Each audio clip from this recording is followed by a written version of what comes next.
Welcome back to Bros in a Landfill, the only podcast with Pokemon power! Your hosts for this week are Try the Squirtle. That's you. That's me. I'm actually more of a Rowlet. I don't know why I said Squirtle. Anyways, I'm cute, I'm adorable, and I like to sleep a lot. You get the point. And then we have a literal Raichu on the other side. But not just any Raichu, an Ash Raichu. One might say the Ash Raichu, also known as TAR. Holy crap! 16 episodes in and we finally get closure on what that acronym is. And what the fuck is up with your, avatar thing? Do you really want me to tell the story? Yes, do it now. Oh, fuck. So a number of years back, before I got into writing... Thank you for that. Thank you for that. Okay. You were the one who asked for this. I know.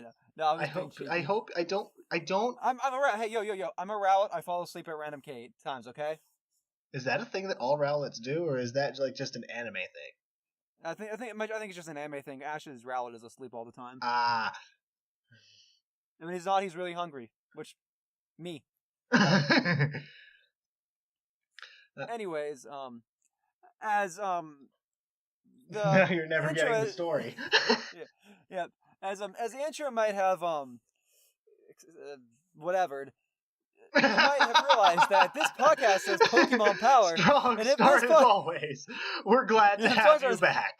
Yeah, as always. And if a podcast that has Pokemon power must be talking about something Pokemon.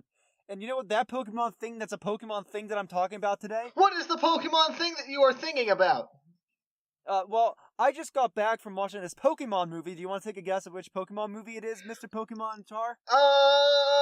Is it the fucking Detective Pikachu? No. You know no. For those who don't know, TAR in our chat was like, when I told him I was going to watch a Pokemon movie, he asked me if it was Detective Pikachu, despite the fact that the Detective Pikachu comes out next year. At time of recording. Yeah, at time of recording. That's all that is important to specify. No, I went to go see the new Pokemon animated movie called Pokemon The Power of Us, which TAR actually knows I went to go see that because I had him watch the trailer beforehand. Speaking of which, the girl with the blue streaks in her hair is cute. Yeah. Speaking of which, you watched the trailer. What are your first impressions, TAR? I'm thinking that Lugia is probably the main plot device. You cut out real bad there. I'm thinking that Lugia is probably the main plot device. Maybe not. You have to wait and see, fair audience. Well, we know that the city is heavily reliant on wind power. Oh, of course. So, and it feels like well, we know that the wind power is no longer getting there, which really seems like a lack of foresight on the city's part, but because flying Pokemon are things, don't you know? And they harness wind, don't you know? Which makes you wonder about the energy economy in the Pokemon universe anyways. I mean, they have Pokemon that can create sunlight, heat, electricity. They have Pokemon that can create electricity, for Pete's sake. I mean... That's kind of what the main mascot does. I know. And it seems like the Pokemon are happily able to do so with fair compensation. So... Anyways, right, just compensation in general. I was gonna say, like, what do you even need to pay them for? You just need to feed them. Just feed them Pokesnacks and give them belly rubs. Feed them the Pokesnacks. feed them Pokesnacks, give them belly rubs. Anyways, is there with that trailer, was there anything that specifically stood out to you? Not really. Anything about how the characters looked? I mean, not really. I'm struggling to remember kind of clip by clip. Did you watch any Pokemon at any time of your life? I did. Like, it does seem like the general animation does seem a lot smoother. Yeah. I guess where I'm coming from is that the general character designs are a lot more anime-ish than usual, which is really weird considering that Pokemon Sun and Moon's a bit less anime. Oh yeah, we had the lolly. Yeah, well, even Ash is got this very much more anime aesthetic to him than. Let me reload this up. Go ahead and keep talking. Yeah. Anyways, the point where I'm coming for is that this anime, well, this movie was co-animated by Studio Wit, who is the people behind Attack on Titan, Covenant of the Iron Fortress, and some other. Oh yeah, we've got a lot more action shots in this. Yeah. Well, maybe that's just because this is a trailer. Yeah, I mean, obviously the trailer is going to highlight some of the great things. Overall, the movie looks very pretty, looks very nice, and outside of some very egregious CGI people and Pokemon at times, it's a very pretty movie. Lugia. No, there are. Have you seen the Ace Attorney anime? I have not. Okay. Anyways, one of the cardinal sins with CG. Oh right, this weird fog thing. Yeah, we'll talk about that more. But one of the cardinal sins you can commit with CGI is to have CG organic matter on a 2D plane. It doesn't look so bad if everything's CG, but when you have humans, plants, animals, and CG, and everything else is 2D, it looks like really awkward. Oh right, the Kirby anime did that. Yeah, and there is some really bad CG for a Pokemon movie, especially coming off because last year I went to go see Pokemon I Choose You last year, and there was no CG, and it was a beautiful movie. But Jesus, there was some bad CG in this movie. But that's not the whole movie, so we'll just skip that. Anyways, onto the story and cast. Yay! Yay! I'll read you the synopsis on the Wikipedia page because I am friendly. Okay. And I want you to be up to speed. Once a year, a wind festival is held in Fura City, the city where people live together with the wind. On the final day of the festival, the legendary Pokemon Lugia will appear and give the people the blessed wind. A promise said to date back to the distant past. The film revolves around 5 unique individuals: Risa, a high schooler in Pokemon rookie; Callahan, a braggart that just can't stop telling tall tales; Torin, a timid researcher that lacks confidence; Harriet, an old eccentric that hates Pokemon; and Margot, a mysterious little girl that hangs around the forest all by herself. While they're participating in the festival, Ash and Pikachu meet these 5 companions by pure coincidence. Each of them has their own worries on their mind, and are unable to step forward together with their partner Pokemon. But when they meet each other, their cogs of destiny start turning. Oh jeez, my chair's squeaking. Will the promise with Lugia be kept? And just what is the true identity of the mythical Pokemon, Zeraora? Oh, this is the Zeraora movie. Yeah, the Zeraora movie. Come on, guys, let's say it together. Zeraora. Zora. That was my attempt at a Joe joke. Yeah. Don't worry, I was thinking the same thing through the whole thing. So, as you can see, this is a pretty big cast for a movie. I mean, so I think I'll just, before I go into my thoughts and opinions about this movie, let me just go through each of the cast members. So we have Ash. We have Pikachu. We have Ash, and we have Pikachu. You all know them. So I'm gonna frame this into comparison. So as I was mentioning earlier, I watched Pokemon I Choose You last year when it came out in theaters. Okay. And that was very much a movie. It was a retelling of Ash's journey. You really had this great character dynamic and character development with Ash. Was Pikachu an asshole again? Yeah, Pikachu was an asshole at the beginning of the movie because it was kind of it was a retelling of some Kanto stuff with some things changed up with some fan service and whatnot. Overall, Pokemon that was a fun movie. Great journey with Ash and whatnot. Ash has little character development. He's just kind of like the Jesus guy that comes in and fixes everybody's problems with Pokemon. Everybody's Poke problems. Yeah. So you remember what I told you to do for the quip today? Yes. So, and I'm pretty sure it was in the trailer. You saw that line where I did. Ash was yes. literally every every problem in this movie is solved with Pokemon power. And do you know what Pokemon power is? Slave labor? I mean, yes. I mean, there's a part of the movie where I literally go over to my wife and I'm just whispering to her in her ear, because there's a part where the girl catches an Eevee, and the Eevee doesn't seem to like her that much afterwards, and then Ash is like, "Oh, don't worry, he'll grow to like you." And I whisper in my eyes ear, "Stockholm syndrome much?"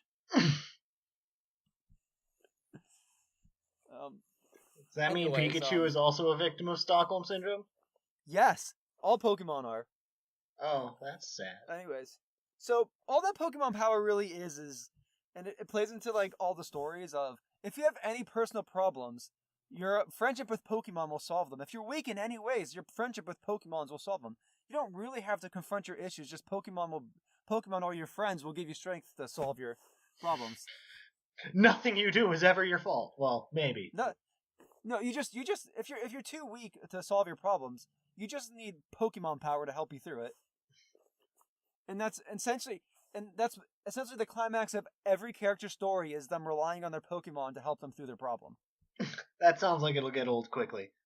Oh yeah, no, yeah. There's only one I found like somewhat satisfying, or like character arc I like, and it was still pretty weak. It's just there was some elements of it that appealed to me. But I'm gonna say this right now after talking about Ash. The only real reasons to go watch this movie are, A, if you want something that's just a nice feel-good Pokemon movie, you like Pokemon, you like to feel good, go watch it. There's nothing deeper about it.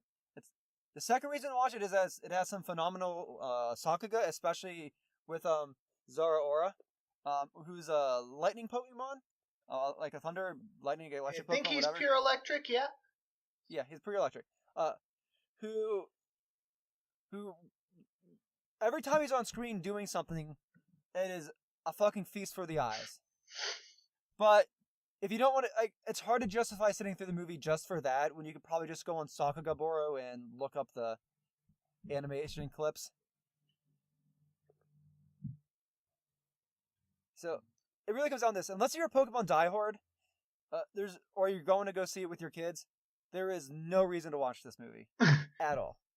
Which is saying something, because I say it as, while the Pokemon I Choose You is a fine movie, I can say there are reasons to go watch the movie. There's a real dramatic stuff. There's a lot of fan service. It's a lot of fun. Whereas this one's just kind of mindless. It's just kind of milquetoast. It's very generic. It's very ham-fisted. It's very cheesy. It's a fine kids film. You can sit your kid down and they'll enjoy the pretty colors. I sure enjoyed the pretty colors. Especially because the lesson is rely on your Pokemon, and there's no Pokemon in this real world for them to rely on, so there's real no... That does seem like kind of a weird moral. Yeah. It's like, if you have problems, just rely on your Pokemon. Which one? It's not even... it's like, yeah. And it's not even framed to the sense of, like, oh, rely on your friends. Because sometimes Pokemon does that, where they say Pokemon your friends, so rely on them. No, this is just straight up, it's all about the bond between human and Pokemon. Which is something that, after 20 years, is kind of old. Well, maybe we can, like... Well, it's not that it's old, it just adds nothing new to the conversation. Right, right. Literally, the only thing it says is, there's nothing deeper than rely on your Pokemon. The bond between humans and Pokemon are valuable. Humans and Pokemon shouldn't fight. They should get along and help each other through their problems. Well, maybe there's nothing deeper than that, and I feel like Pokemon has had deeper moments and it has shown more of the value of those bonds and what it really means to be a friend and help each other and whatnot, where I feel like this movie it's very surface level. Very pretty, but surface level. You could, if you wanted to, have Pokemon translate to, like, actual animals. But that seems like a little bit questionable. Yeah. Well, no, because, like, this is, like, straight up... I'm just gonna walk up to this rhinoceros real quick. Well, and the analogy is it falls apart, too, because animals don't have the same sentience that Pokemon do. Yeah. Animals don't have the same powers that Pokemon do, and like you're in for a bad time. You are. It's a So, very bad time. Don't approach the wasp nest. yep, exactly. Anyways, let Don't me go talk to through the some other. hippo. Let me just go through the rest of the characters and give you a brief of some of their stories. Okay. Just using the Wikipedia to go through the cast. We have Harriet, who's an old lady who hates Pokemon. And yes, there is more to this backstory. And I'm not like, this is coming from someone that doesn't like spoiling things, but considering like she's got to have she's got to have some fairly special arc in order for her to not so for any enjoy listeners this thing that everyone enjoys. So for any listeners who are really passionate about not hearing spoilers, who really want to go see this movie, if it sounds like it's something for you and you don't want to be spoiled, this is your chance to stop. Because while I may have said that everybody solves their problems with Pokemon, you may not know the finer details and some of the twists. Because there is one twist with Harriet that, I'll be honest, I was meh with. Like, it was... We can probably put, like, a timestamp in the comments. Yeah, I'll just say, spoiler talk starts now. Okay. So, the thing with Harriet is that, throughout the movie, she just seems like this grouchy old woman who hates Pokemon, but there's clearly something more. There's a reason why she hates Pokemon. There's some air of mystery. She's not all that bad. She's a Wendy Oldbag. But no, because this woman actually is like not crazy. She's actually got her shit together. The thing with Harriet is that she's one of those people that hates Pokemon because she had a Pokemon friend who died. And she feels responsible for her Pokemon friend's death. And it doesn't really make sense to why she seems to hate Pokemon. Like, it'd be one thing if she it's because it's never played up as, oh, she's avoiding them because of some emotional reason. It just seems that Pokemon really annoy her. She's just a grumpy old lady that she's annoyed by Pokemon. And there's this whole subplot where she gets like this essence of sweet scent on her, and all these Pokemon are attracted to her and are bothering her and harassing her. And she seems really upset by these Pokemon bothering her. But it never comes to the point of, oh, she's upset because she thinks she's gonna hurt them. She's always feeling inconvenienced because of the Pokemon. So yeah, they play it up as less sadness and more anger. Yeah, like she's frustrated that all these Pokemon want to be around. And I could see that working to some extent, but there's no real justification to why she's like that. You know? Right. They tried. They tried. There's no point in the movie where she's like, oh, I was really sad, and all these Pokemon were reminding me of the Snubbull I lost, so I kept pushing them away. There was none of that. It was just, oh, there's a Snubbull I lost, and that's why I hate Pokemon. Because, as I say, it gets played up that she hates Pokemon, not that she doesn't like to be around them, or they make her sad or make her upset. It's she hates Pokemon. And there's no outside of that one bit at the end, there's no part of the movie that makes any other inclination. That sounds like great writing. Yeah. And she's also apparently an engineer who built this really big windmill that I'll explain more about stuff later. But she built this big windmill, this big, and I say big, I'm talking about like a skyscraper big. Like it's this. Right. And Pokemon verse, we can get crazy. We can get crazy with technology. Yep. And her place in the story is that when you see that big smog, that's a poisonous smog, and they need to get like an antidote to spread out through the city. So they use the big windmill fan, because the windmill can also operate as a fan. Right. So they use that to turn it on to blow away the fog. Yep, and they need her to do it because it was like partially destroyed in the in a fire 50 years ago. Is that the same fire we saw in the trailer? No, there's a new fire that's also caused at the same power plant because of a short circuit because of the smog. So basically, what ends up happening is the smog causes a short circuit in the wires there, and it causes another fire. What? How? Yeah. Science! Wait, where I don't does know. the smog come from? I'll get around to that when we get to that scientist dude, because Oh, was it his fault? sort of Team Rockets, mostly Team Rockets. Okay. It's a lot. There's a lot of bad ideas, bad plans, bad. There's a lot of bad plot. Okay. Dizzy would hate this movie because it's full of characters being absolute idiots. I would. Okay.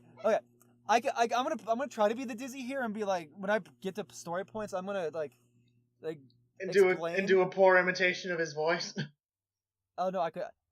Hey guys, no, that not even sounds like Dizzy. That doesn't sound like Dizzy. His voice is more nasal. Sound like this? I gotta talk like this. Is this my Dizzy impression? Dizzy, let us know how our Dizzy impression is. 10 out of 10, a Dizzy impression. No, that's not Dizzy. Like I don't think I could do a Dizzy impression. He's more like up here, but like we're not gonna talk through my nose. Does that sound anything like Dizzy? A little bit. Okay. I think. So the problem with that is stuff I'll talk about later, because that's later in the cast list. Anyways, okay, old lady. Stop. Okay. Yeah. Dizzy's probably gonna be super offended. Sorry, Dizzy. I don't think that's how Dizzy sounds like. I'm just really bad at impressions. Ask my wife. The most I could ever do an impression with is when I could do a Yoda impression when I threw my voice out after like a football game. Apparently, I can do a crazy good Jar Jar Binks, but I'm not going to do that on cast. Yeah, save me, please. Okay. Anyways, so yeah, old lady. Also, the reason why her snubble died, was because of the fire 50 years ago. Keep going. Yeah. So the snubble died in a fire 50 years ago, and the snubble died because it was saving a key for the power plant, like the windmill, to make sure it got to the old lady. So now we have a plot device that 50 years later she has the key to turn on the windmill when it happened again. Yay. Now let's go to Margot, a mysterious little girl who lives alone in the forest. And this is not a spoiler, but she's the mayor's daughter. This is explained within like the first 5 minutes of the movie. She's just the mayor's daughter. And she has a friendship with Zororora because Zororora saved her life from a falling boulder that was falling from a... Of course, because legendary Pokemon always gravitate towards the little kids. Yeah, because they're innocent. And Zororora hates humans because humans set fire to his forest and left a lot of Pokemon to die. Wait, Zororora lives in a forest? Yeah. I thought it was more of a mountain Pokemon, but okay. Oh no, it's a mountain. It's like a mountain forest. Like it's a forested mountain. Zororora lives in like a mountain forest. The humans came and set fire to the forest for their own nefarious needs. And a lot of Pokemon are always the bad guys. Yes, of course. And Zororora saved a lot of Pokemon, but a lot of Pokemon died, and Zororora hates humans now. So what ends up happening is the mayor, who's Margot's father. Well, it's not. It's like the mayor at the time spreads a lie that Zororora was the one who caused the fire. Well, no. He said he spread a lie that Zororora disappeared to protect Zororora because people were trying to go and hunt him afterwards. So, like, after the fire and after Zororora saved all the Pokemon, people were going in trying to capture and hunt Zororora, but the mayor spread a lie that he disappeared so that people would stop doing that and made it basically illegal to go up on that mountain. Because not all humans are bad. No, authority figures are always good guys. Yes. Unless they're not. Which most of the time they're not. Yeah. Well, it depends on the series. That's Margot. She's a friendly girl that gives food to that plays in the forest and gives food to Pokemon. She's just kind of like the innocent, sweet girl. Annabelle. Well, she looks a lot like Annabelle too. Yeah. Then we have Risa, who's a high schooler and Pokemon rookie, and so. Oh, the cute one. Yeah, the girl that looks. She's kind of like she's a Gyaru. She's got like the whole Gyaru look with the blonde hair, the makeup, the blue streaks. Yeah, she's a Gyaru. A gal. Okay. Anyways, so the movie starts off actually with her visiting her brother who's in the hospital with an injured leg. And he's like, I want you to go catch this Pokemon. I want you to go to the Wind Festival and catch this Pokemon for me. And she's like, sure. And so she goes. Yeah. And that's where she catches the Eevee with Ash's help. Okay. Anyways. And then the Eevee's a dick. Yeah, the Eevee's a dick for like a scene, and then later on it's like, oh, well, okay, so I'll take a back step. So I'll take a back step. Just one. Just scene. So Risa's whole character arc is that she used to be on the track and field team, and she used to used to be the best. She was the she set the she was the regional first place person, whatever. Okay. And she injured herself really badly. Oh, they're coming for me. Yep. It's because Pokemon spoilers. No, then they'd be coming for you. Yeah, no, they're coming for you before you can hear the rest of them. Oh. It's the rescue squad. Oh. That makes sense. Yeah. Anyways, so she injured herself really badly. She's healed up now, but now she's afraid to run. So her whole character arc is feeling better, like feeling like she can run again, like not being afraid of running. Which, spoiler alert, she does get over by running at the end. So, her whole shtick is, she catches the Eevee. Yes, of course. The Eevee's like, I don't like you. And then afterwards, after Team Rocket did some shenanigans, there is a whole thing where this crowd of people were running away in fear. And they basically trampled the Eevee, and she blames herself because if she ran after Team Rocket, it's one of the most Eevee. Don't do that to me. It's actually a pretty upsetting scene because it's like the Eevee's just like down, like she actually asks like she's about to ask if Eevee's dead, and like one of the scientist there says, "Don't worry, he's like Eevee's okay. Let's get him healed up." But yeah. So yeah, Eevee's fine, but its leg's injured for the rest of the thing, which is like a whole like, oh, her leg was injured. Now Eevee's leg is injured. They don't spend too much attention. They spend too much time paying attention to that, but it's clearly what the intention there was. Yeah, I was gonna say lots of leg injuries going around this week, huh? Yeah, first her, then her brother, then her Eevee. I think she's cursed. Oh yeah, speaking of curse, I forgot to mention the mayor also at the time with the lie said there was this curse of Zororora that if anybody goes into the forest, it will bring bad luck to the city. Oh, that's where the fog comes in. No, that has nothing to do with the fog. Oh, come on. Okay, that's the next slide. Let me think. I'm clever.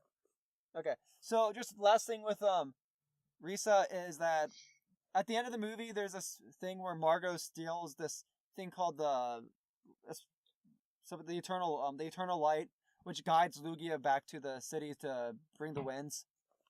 Margot steals it because these poachers are trying. Like she's like, well, we'll get down to what's his face we'll get down to Callahan later, but basically he spreads a lie that there's because he's someone like he's a constant liar, so. He spreads a lie that he heard that there's a rare Pokemon in near the city, like in the city area. So what Margot does after hearing that is like, oh, if I get the festival canceled, no one will search for the Pokemon for Zorora for whatever reason. So granted, she's a really little girl, so I can understand why she wouldn't like think these things through. Think why this would be a bad idea. So she steals the Eternal Flame, which is like the scepter thing, which means that Lugia won't, for some reason, Lugia won't know where to bring the winds. Listen, man, Lugia's old. Her eyesight's going. Lugia's a girl now. Fair enough. And then afterwards, Like if they don't get it back by sunrise the next day, Lugia needs glasses. Yeah. If they don't get it up by sunrise the next day, Lugia won't come and they will be basically out of power forever. Again, just let that sink in. I feel like you could just enlist some other flying Pokemon. Like I get that Lugia is like the most powerful thing ever. But it just Lugia brings constant wins. It's never ending. Doesn't like one flap of its wings like level a forest? I feel like this is a bad idea. Yes, it is. It's more. It's less. It's less. I feel like having a city rely on Lugia's power is a bad idea. Well, it's less that sort of it's flapping its wings. It's more of the legendary Pokemon's affecting the climate of the area by flapping its wings. No, it's just using its magical Pokemon power. The Pokemon power. It's just using its Pokemon power to bring the winds, so that even when it's not there, there's constantly winds blowing in the city. It's the gift of wind. The Pokemon power. I feel like there's a different legendary Pokemon that's dedicated to that, but okay. I mean, there's a lot of legendary Pokemon that has a lot of overlap. I was gonna say, I thought that was Tornadus' thing. Hey, different regions, man. Different regions, different gods. Fair enough. Anyways, yeah. So let's just go down to Torin, who's the a timid researcher who doesn't have much confidence in himself. So he's the There's a giant explosion that was his fault, wasn't it? Yeah. Well, he's the stereotypical, really smart guy that knows everything but doesn't know how to say it. So the majority of like his arc is like, oh, I've got things to say. He's got to stand up for himself, but he can't do it, and he's just mopey all the time because of that. He's a fine guy. He's a cute, he's a likable person. He's just I've seen it before. But this leads into another. So going back to that smoke thing, what ends up happening is that Torin he's researching Pokemon essences. So it's basically like taking like things excreted from moves, like substance made from moves, and then making like getting them down to like an essence. So it's a more concentrated like gaseous version. What? Yeah. So, how does that work? I don't know. It's Pokemon Lab. It's Pokemon sound power. Like science. It's Pokemon power. Can't you see, Tor? It's Pokemon. It's Pokemon power. Gosh, fuck you.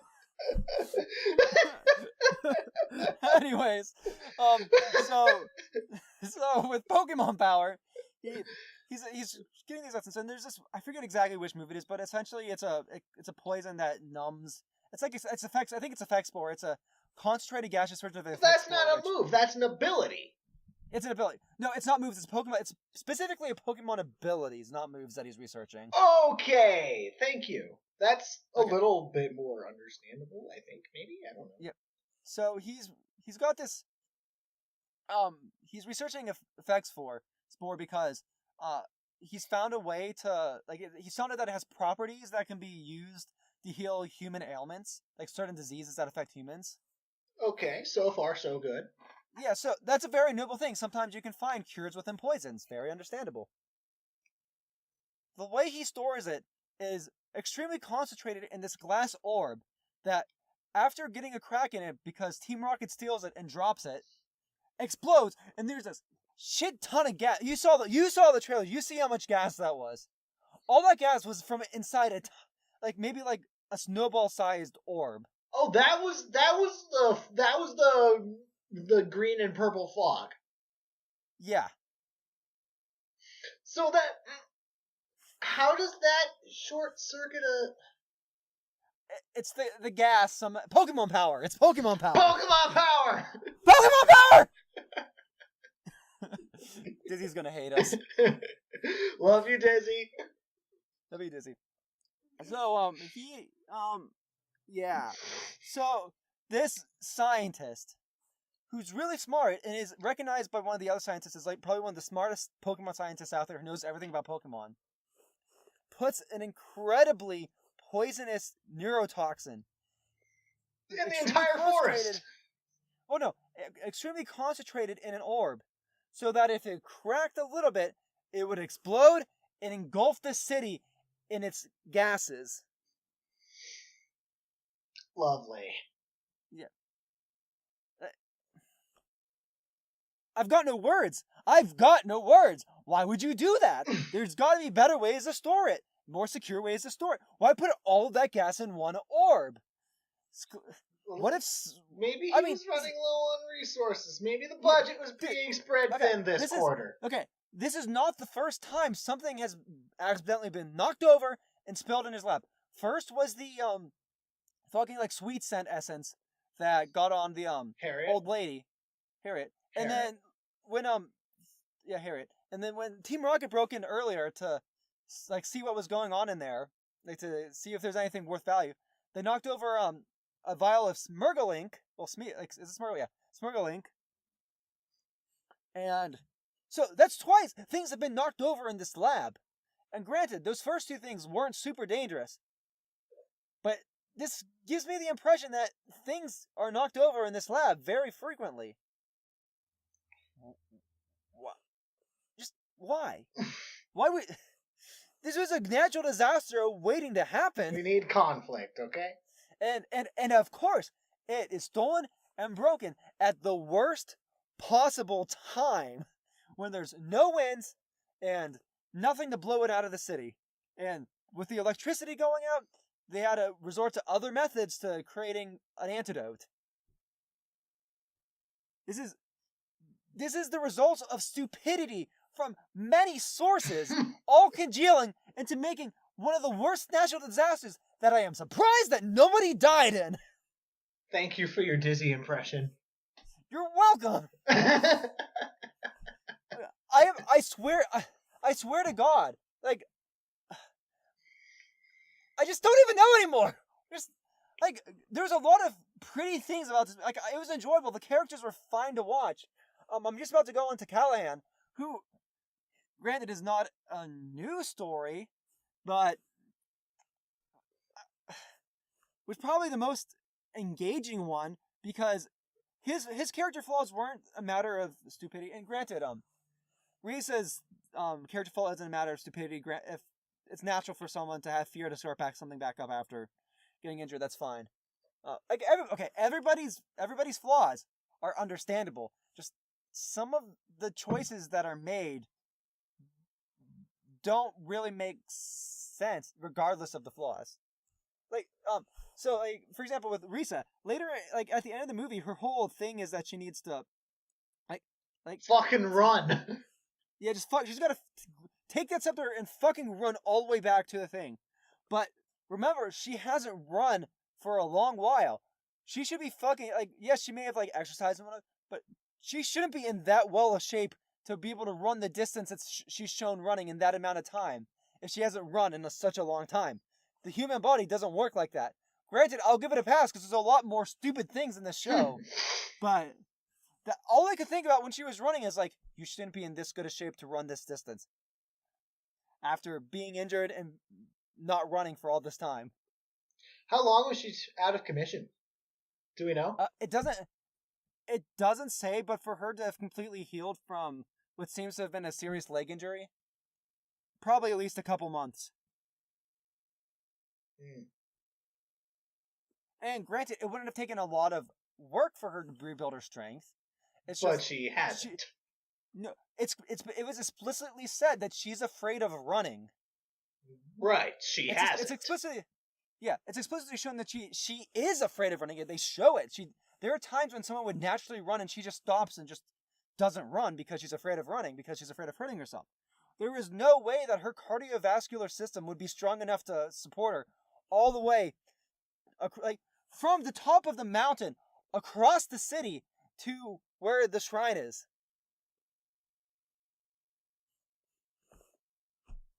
Granted, even if she was in perfect condition, I don't buy that she would have been able to do that without taking a break.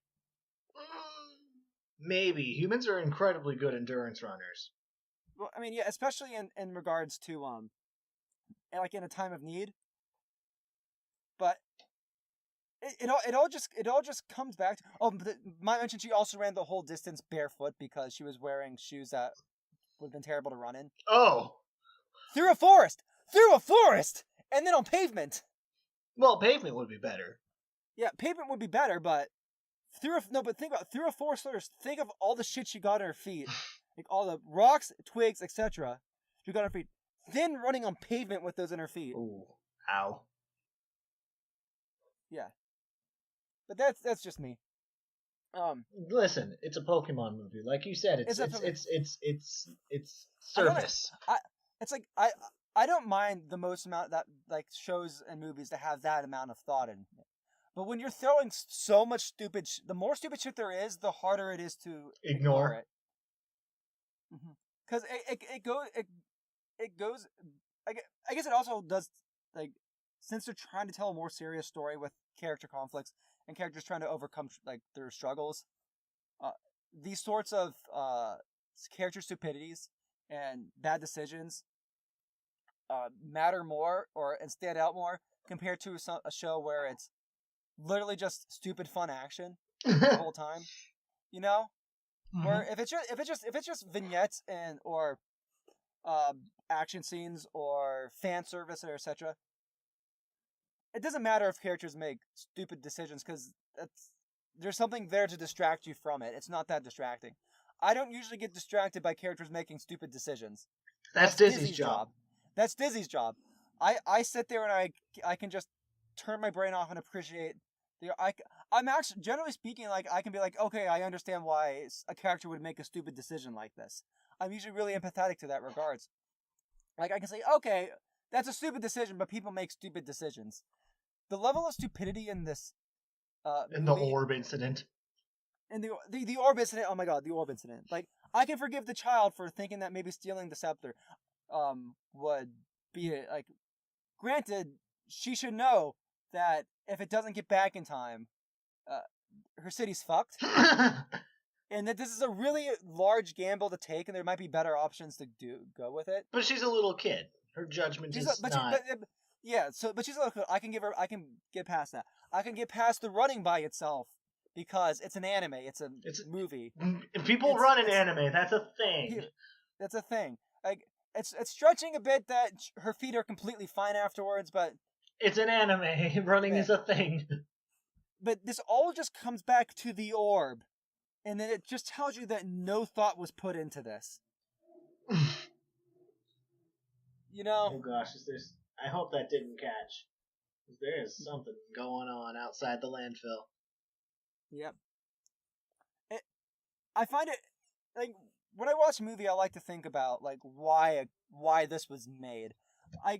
The Pokemon I Choose You, that was a movie clearly made for fan service purposes. It was made to maybe get some new, younger fans into Pokemon.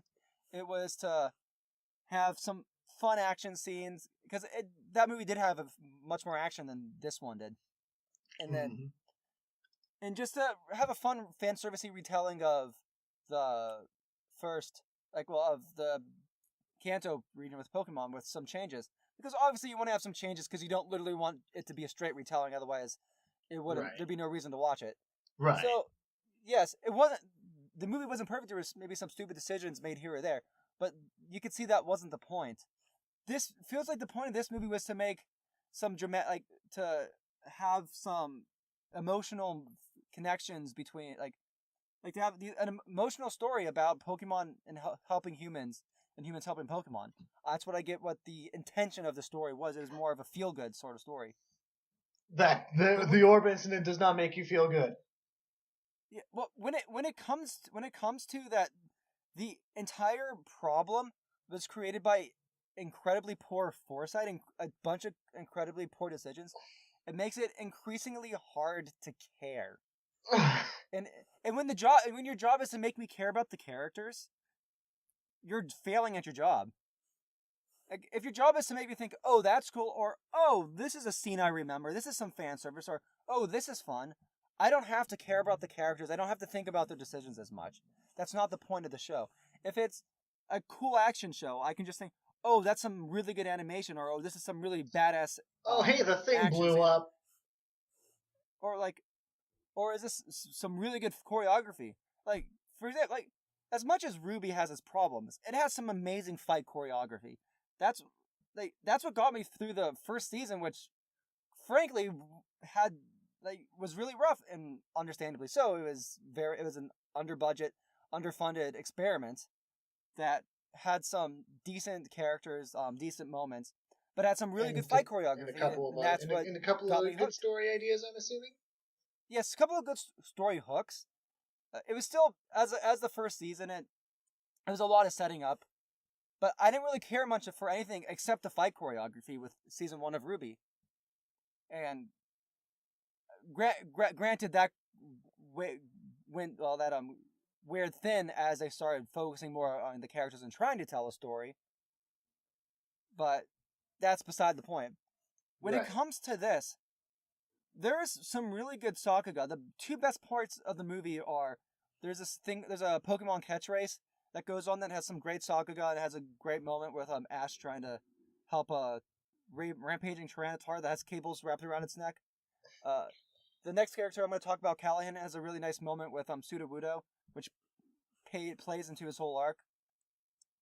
And then at the end with the fight against Zoroark, yes, it's your typical. It's Ash trying to teach a Pokemon that not all humans are bad, just like almost every Pokemon movie. I was gonna say, because we can't get enough of that Mewtwo shit.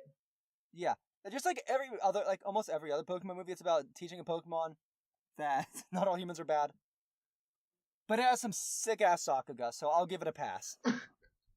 I'll give that moment a pass. That's Pokemon. That's Pokemon in its proper form. Anyways, I shitted on the movie a lot. Let me talk about the Callahan. Callahan. The one I want to say saving grace. It's, as I said, it's not an incredibly new sort of story. This is something it's done. This is like one of the few parts of the movie, even though it's not really a new idea, it's done well. So Callahan's, like, as I said, he's a guy who just can't seem to stop lying. That's not really like a fair. Not picking up that stuff. Yeah. Okay, keep going. Okay, it's not really a fair assessment of who he is. He's more of the type of person. He's the showboater. He's the right, of course. He's trying to feed his own ego. Well, it's less part of it. Yeah, part of it's ego. Part of it is he's got like the showman quality to it. Him, and a lot of this actually plays back to this really interesting dynamic. Like, when I say interesting, I don't really mean it's that interesting, but it's well realized. It's less about his own ego, but he's doing it to look good in front of his for his niece. Because his sister brings his niece in town for the festival.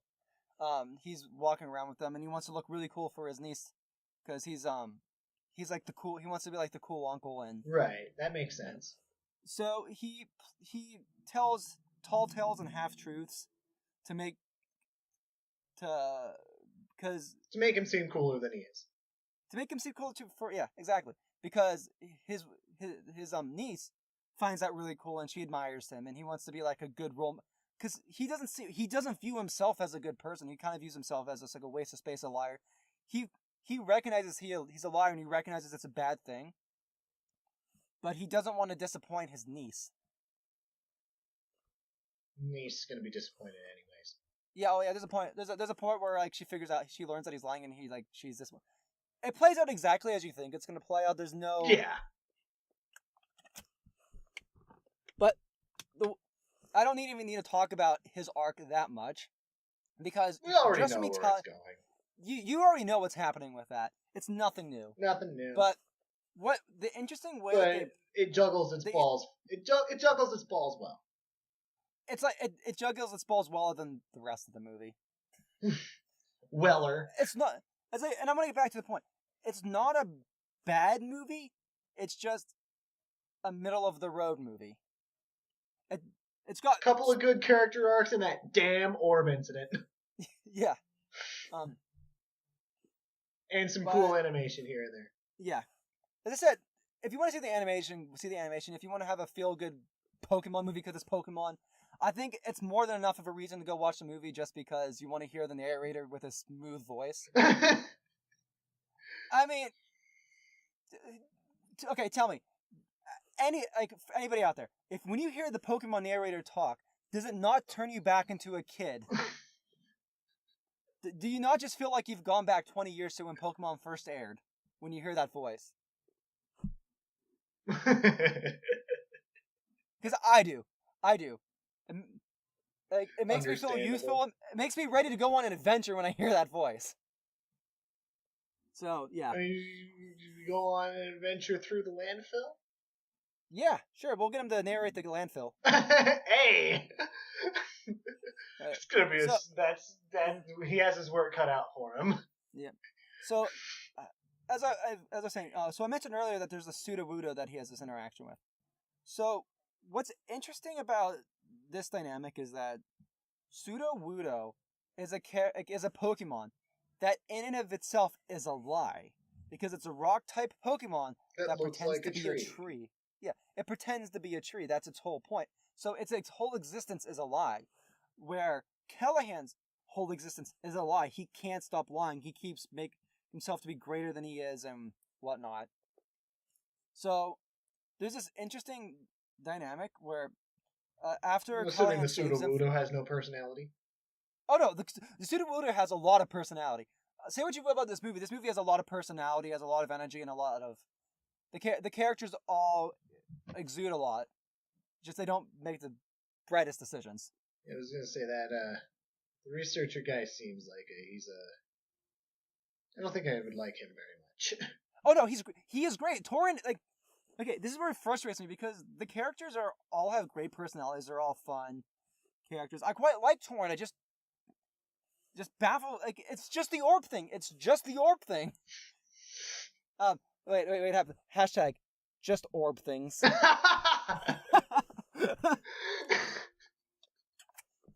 Oh, fucking nailed it. So there's during the capture competition, Sudowoodo is being attacked by a Golduck. Callahan saves him from the Golduck and doesn't capture. Callahan, even though he's actually cheating this time. He's convinced the weak-willed Tauren to help him cheat in the capture competition. Fine. So while he's cheating and trying to win, he actually spares the Sudowoodo. He doesn't capture the Sudowoodo. He captures the Golduck and he leaves, and he tells the Sudowoodo to get lost. Because he sees himself in the Sudowoodo, and he tells the Sudowoodo to stop living a life of lies. And there's a funny retort afterwards where Tauren's like, did you know that's exactly what a Sudowoodo is? Like...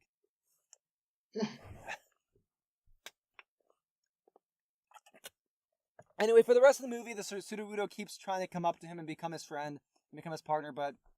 Callahan keeps pushing him away. Sudowoodo was so undeniably cute that it hurts. And you just can't help but feel bad for Sudowoodo. Sudowoodo is not a Pokemon I really consider to be cute. Yeah, I know. He is just... Sudowoodo is just... Like, I have some unconventional choices for Pokemon that I consider cute. Dino, Trapinch, etc. But Sudowoodo? Okay. The sweetest... And I'll say, if someone ever makes a cut of just the Callahan moments in the movie and like Callahan's arc, if you don't want to see the whole movie, at least see that stuff. The sweetest moment in the movie is when Sudowoodo Sudowoodo is just basically slaps Callahan out of his slump after his niece tells him that she hates him when it's revealed that he cheated for the competition. And Sudowoodo basically, this is while the smoke's filling up through the town, Sudowoodo slaps him out of his slump and is like, Sudowoodo! And doesn't leave him. And Callahan's taken aback. He's like, you're the one person who didn't leave me, even though I'm a terrible person. And Sudowoodo pulls out a Pokeball that it's an empty Pokeball that Callahan previously threw away because there was this plot device earlier with this Pokeball that he was showing off to his niece, saying that there's a really rare and strong Pokemon in there, but it was empty the whole time. Oh. And Sudowoodo brings him the Pokeball he threw away. It's all tattered and dirty because it was in the trash can. And hands it back to him, essentially telling him, I want to be your Pokemon. And it's so goddamn sweet. And I just wish the rest of the movie was like this. But no, instead we have clumsy scientists. We're not letting that one go. Hashtag just orb things. That's a landfill meme now. That's a landfill meme. Wait. This is like just orb things brought to you by the Landfill Gang. This meme brought to you by the Landfill Gang. Oh my god, we got to get on that. We got to get on that. We'll advertise by making memes, and then put the Landfill Game, and then have a link to our Discord server in there. Because if it's a link to a Discord server, it won't be a link to a YouTube channel. People might join the Discord server and then watch our YouTube videos afterwards. Maybe. Is it such a good idea to hold this advertising strategy on cast? I'm sorry, you cut out. Is it such a good idea to hold this advertising strategy on cast? Yes. Because no one's going to watch this far into the video. This has been Bros in a Landfill. Yeah. Wait, are you done? Are we done here? I just wanted to. There's one more character that I want to. You have 6 minutes. 6 minutes. So the last character is this character named Rick. He's Reese's younger brother. He's the one that hurt his leg. So there was a point in the movie later when she's starting to run that he just kind of phones in. He's like, "Yo, I'll help you through I'll help you find direction." And she's like, "How did you how did you know where I was? How do you know I was running towards him? What's going on?" And he's just like, and it doesn't give you an answer, which I found really weird because there's something the movie is really good at, and this is one of the few things the movie was really good at, is setting up plot devices and not leaving any what's the word? Loose ends? Loose ends. I'm trying to think. It's that term where, like, if there's a shotgun. Chekhov's gun. Yeah, Chekhov's gun, yeah. So, this movie is really good with handling Chekhov's gun. There's a lot of Chekhov's gun placed all over the place. And they'll show you things, such as Callahan's Pokeball. That's something they show. That's something that's integrated in the story. Everything that's shown near the beginning of the movie is integrated in the story to some degree. So, that's one of the cool things about the movie. So, that's something to keep an eye out for if you do watch it. But I found it weird because it's just like, it doesn't address it until after the credits. Because I was whispering to my wife, I expected better from this movie. This has been doing such a good job. Anyways, after the credits, there's a scene where she it doesn't give a direct answer. He basically just says, "I wanted to be able to take pictures while you were there." So at the beginning of the movie, this is not something it specifically tells you. And I think this is one of the cool things about the movie is it doesn't specifically tell you that this is how we saw, but he gifted her with sunglasses at the very start of the movie, and he was using those to spy in on the festival. Oh, the whole movie, and when shit was going down, he knew to help her from a distance because he saw that, and that is one of the greatest uses of a Chekhov's gun I have ever seen in a movie.